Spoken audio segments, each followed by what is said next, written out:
Maurício, como é que foi essa concepção, esse encontro de vocês, desde você trouxe essa peça traduzida, né?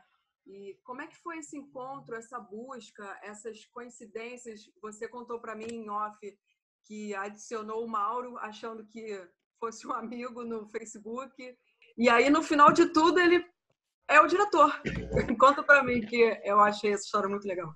Eu nunca tinha visto o Mauro na minha vida. Né? O Mauro Mauro Marques, o nome dele, e apareceu aquele negócio de Facebook, apareceu o Facebook dizendo pessoas que você talvez conheça. E eu, talvez há uns 2 anos atrás, eu achei que era um Mauro, um amigo meu, que eu já não via há um tempo, e botei o cara lá. Depois eu botei o cara lá e eu vi que o Mauro era de teatro. Eu não estava atuando, eu não estava mais trabalhando em teatro, mas vi que o perfil dele se aproximava do meu, naquelas coisas, pensamentos sociopolíticos. Eu deixei o cara lá. Quando a gente foi montar o espetáculo agora, eu falei, Paulo, a gente precisa de um diretor, uma diretora. A gente procurou uma, procurou 2, procurou 3, e as coisas não estavam, inclusive gente famosa, né? A gente perguntou até gente famosa, né? E as pessoas estavam ocupadas com coisas a fazer, não sei o quê. Eu falei, olha, cara, tem um cara aqui, depois eu te falo, Paulo. Aí eu mandei uma mensagem para o Mauro. Mauro, eu sei que você é ator e diretor, eu quero ver o seu currículo. Ele, para quê? Eu falei, não, é que eu queria te fazer um convite, aí eu quero o seu currículo. Aí ele mandou o currículo para mim, eu mandei imediatamente para o Paulo e a gente falou, pô, cara interessante, o cara tem uma experiência em direção. Então, vamos mandar a peça para ele agora. Eu mandei a peça para o Paulo, para o Mauro. O Mauro leu em 2 ou 3 dias, no máximo ele me respondeu, eu estou dentro, adorei. Aí a gente foi conhecer o Mauro e o Paulo e eu fizemos uma reunião com o Mauro. Tudo aqui, os nomes são bem parecidos, né? Paulo, Mauro, Maurício, né? Tem até tudo a ver aqui. E houve uma integração assim instantânea. No momento que a gente conheceu o Mauro, foi instantâneo. E o Mauro nos surpreendeu com as soluções, com o carinho, com a atenção que ele dá. É um cara, é um profissional.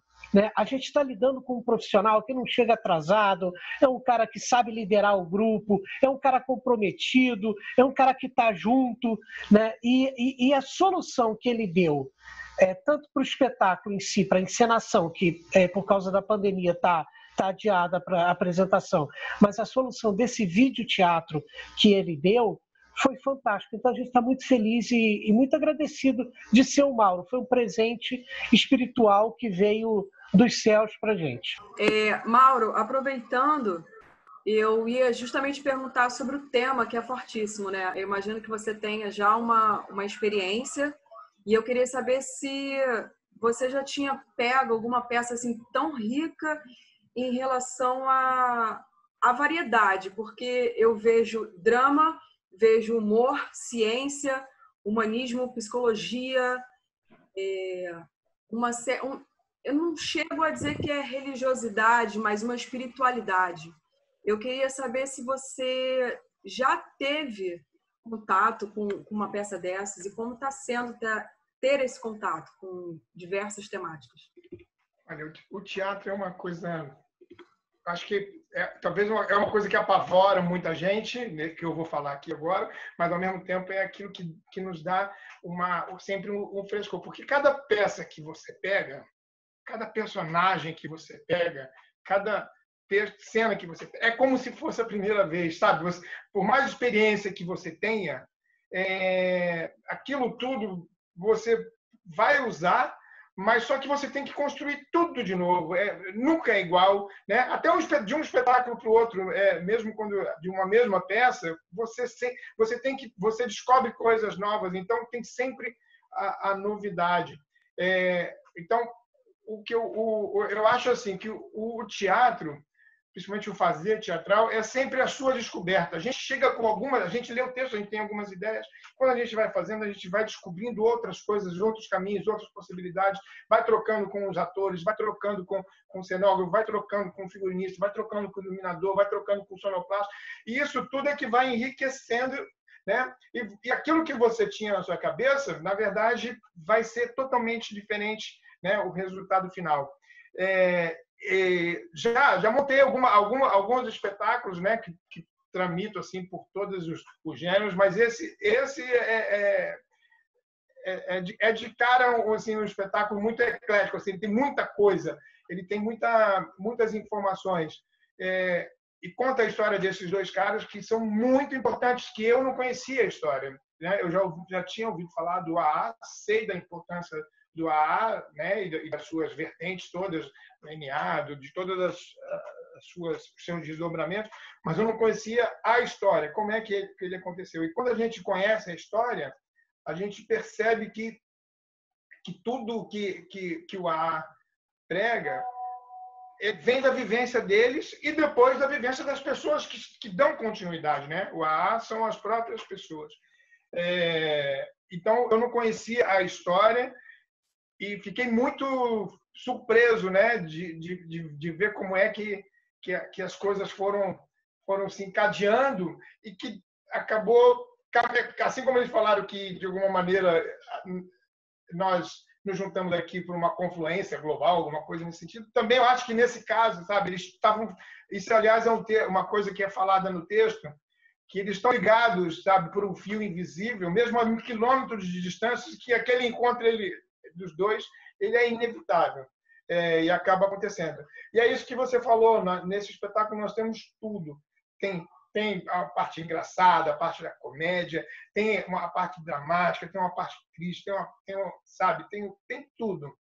E a gente, eu acho que a gente está trabalhando bem, né? Fazendo esse desenho do espetáculo, ele vai acontecendo, porque eu acho que a vida é assim, né? A gente às vezes está bem, às vezes a gente está mal, a gente está alegre, a gente está triste, e eu acho que o texto consegue captar isso, consegue trazer isso para o espetáculo. Por aí. Obrigada, Mauro. Paulo, apresenta pra gente seu personagem, fala do Bill. Eu tenho assim um pouco de receio de falar do Bill, porque muitas imagens, muitas idolatrias vão cair por água abaixo. Mas ele fala quem ele é nos livros do AA.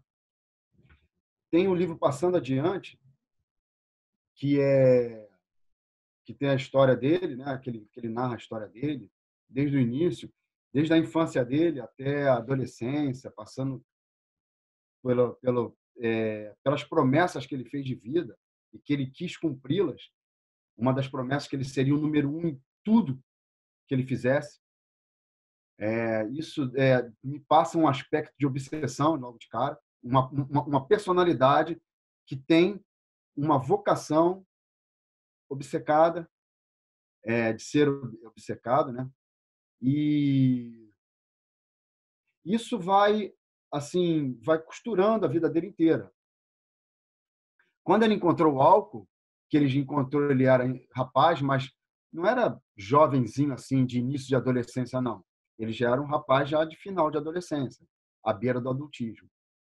Que ele se vislumbrou com aquilo tomou a pessoa dele e se instalou dentro dele e mostrou todas as soluções que não foram dadas durante a vida dele, que o pai não soube dar, que a mãe não soube dar, que o avô, que era um cara super chegado a ele tinha muito carinho pelo avô dele, não soube dar. Nem um avô por parte de mãe, que foi quem praticamente criou ele. E era um cara muito amoroso com ele, mas o americano tem essa cultura dos 18 anos, né? 19, tchau. Né? Tem isso, né? O Brasil tem um protecionismo em cima das personagens da família. E aí, quando chegou a hora dele ir para o mundo, e que foi um pouquinho antes ele bebeu, isso bateu com a personalidade dele e criou uma outra personagem. É assim que eu entendo. E essa personagem que ele criou dentro dele, com a bebida, junto com a bebida, amalgamou o que ele fala, mais de uma vez, um monstro. Então, o Bill ele não era um cara santificado, ele não era um mito. Aliás, está cheio de mito, né? De falsos mitos. Mas ele não era um mito. Ele era, sim, um cara cheio de defeito de caráter, com um ego do tamanho que, sei lá, não caberia num estádio de beisebol, com uma personalidade incisiva, que gostava de romper tudo e desacatar, se meteu em muitas brigas, um cara muito mulherengo, um cara no auge quer dizer, nem precisou chegar até o auge do alcoolismo dele. Quando a gente fala no auge, é no fundo do poço dele, né? Ele já não tinha compromisso com as coisas, ele desrespeitava as ordens. Então, como é que vai mudar um homem que já com 39 anos, né, sei lá, que começou a busca dele, com 39 anos exatos, começou a busca dele para o mundo sóbrio? Como é que vai esperar de um homem desse que ele se santifique ou que ele consiga se descolar de todos esses defeitos de caráter?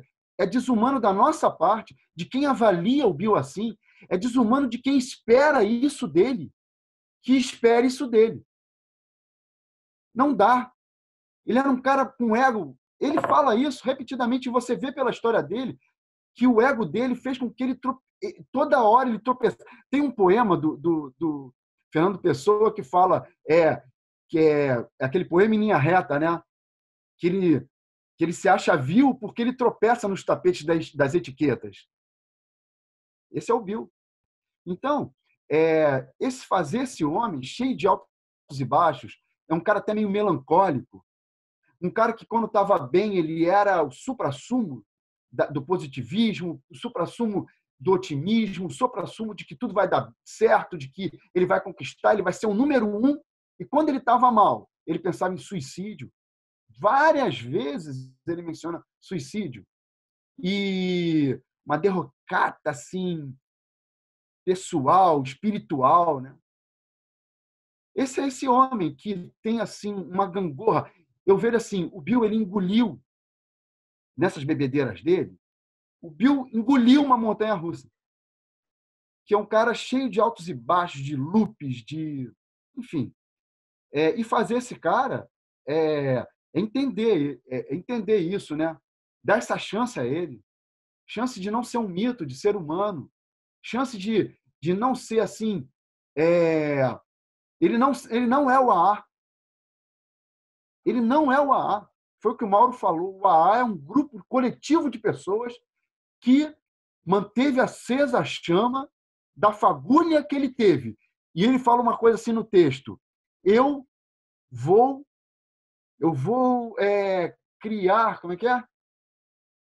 Eu vou fazer uma reação em cadeia. Eu vou promover uma reação em cadeia que vai alcançar todos os bêbados do universo. Ele falou isso antes de vir o AA. Ele fala assim mais de 2 vezes no texto, ele fala assim: eu vejo isso tudo emergindo. Então, somente uma ação interna de muita espiritualidade é capaz de colocar um cara desse que sabe que ele não é tão espirituoso assim, que ele é um poço de defeitos de caráter, de pecado, de vexames, de tropeços nas etiquetas, né? Dos tapetes, nas etiquetas dos tapetes, que faça um cara desse ter uma fala tão espirituosa e que foi realizada, né? Na verdade, para a mitologia, o Bill ele cumpriu a jornada do herói. Esse é um papo da arte-terapia, né? Maurício, agora vamos falar mais sobre o Bob? Vamos lá? Bem, é interessante porque eu vou começar a falar do Bob falando do Bill. Né? O Bill era um homem de uma personalidade, como o Paulo estava descrevendo, uma personalidade, uma capacidade de persuasão muito grande. Os autores pediram autorização a Alcoólicos Anônimos, ao Escritório Mundial de Alcoólicos Anônimos, para utilizar parte da literatura do AA para escrever a peça. Foi gentilmente cedida pelo Escritório Mundial de Alcoólicos Anônimos. Então, eles observaram também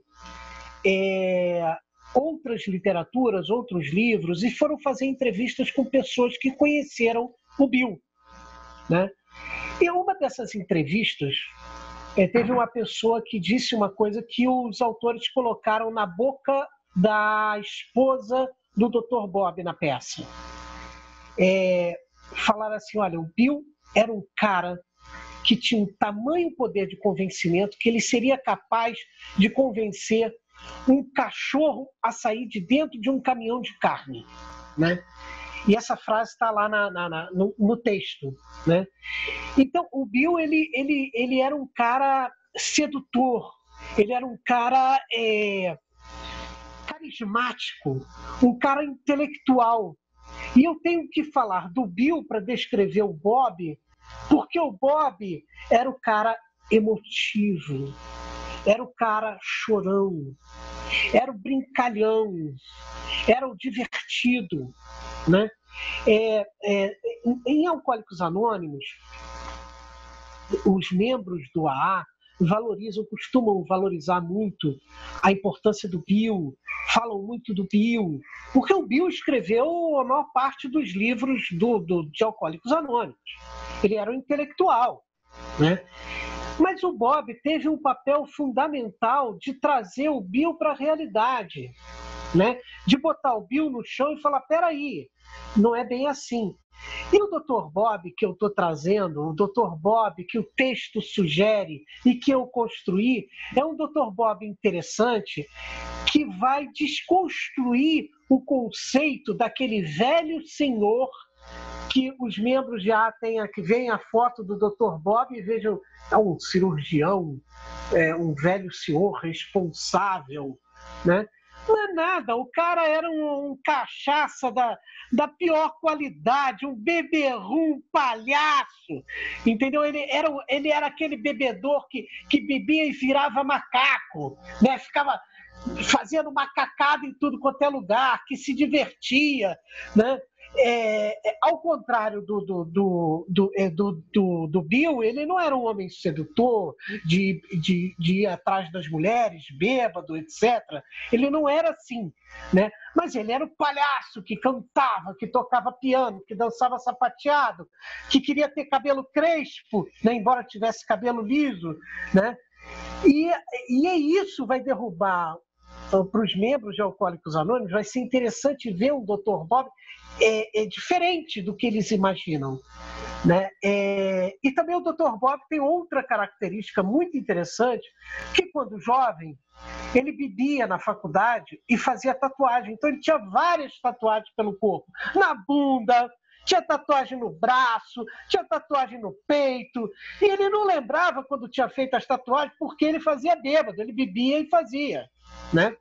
Então, os membros já tem gente que quando escutar e ver isso, vai falar, opa, não, esse não é o Dr. Bob que eu conheço, que é aquele velho senhor responsável. E ele não era um cara religioso, ele não tinha uma vivência espiritual. Ele passou 40 anos, depois que saiu da casa da mãe dele, ele passou 40 anos sem pisar numa igreja. Ele odiava o conceito de Deus. No entanto, houve uma experiência de conversão profunda, que não foi uma conversão como a conversão do Bill, uma experiência de iluminação, de repente. Foi uma experiência lenta e gradual dentro de si, onde, em recuperação, ele se tornou um homem muito, muito espiritualizado, muito equilibrado. E era um homem que, depois que parou de beber, se divertia indo para os hospitais para tentar fazer aqueles alcoólicos internados a levar uma mensagem de esperança e dizer, tem jeito, você pode conseguir dar a virada na sua vida, sair desse hospital e ter uma nova maneira de viver. Então, essa virada que o Dr. Bob dá na vida dele com 55 anos de idade, né, é impressionante, é impressionante. E enquanto o Bill traz a intelectualidade para o AA, o Dr. Bob traz o coração. O Dr. Bob traz a alegria, né? Traz o amor, né? E o Bill é o cara intelectual e que consegue enxergar 100 anos-luz na frente. E o Dr. Bob consegue enxergar um alcoólico de cada vez, né? O amor a um alcoólico. Então, é muito interessante, foi muito interessante a construção desse personagem, e você vê esses dois personagens em cena contracenando, sendo diferentes um do outro, mas são muito diferentes um do outro. Mas eles têm algo que é o fundamento do AA, eles têm algo em comum, que é o alcoolismo. Isso os iguala. E o que os iguala, além do alcoolismo, é o desejo de parar de beber.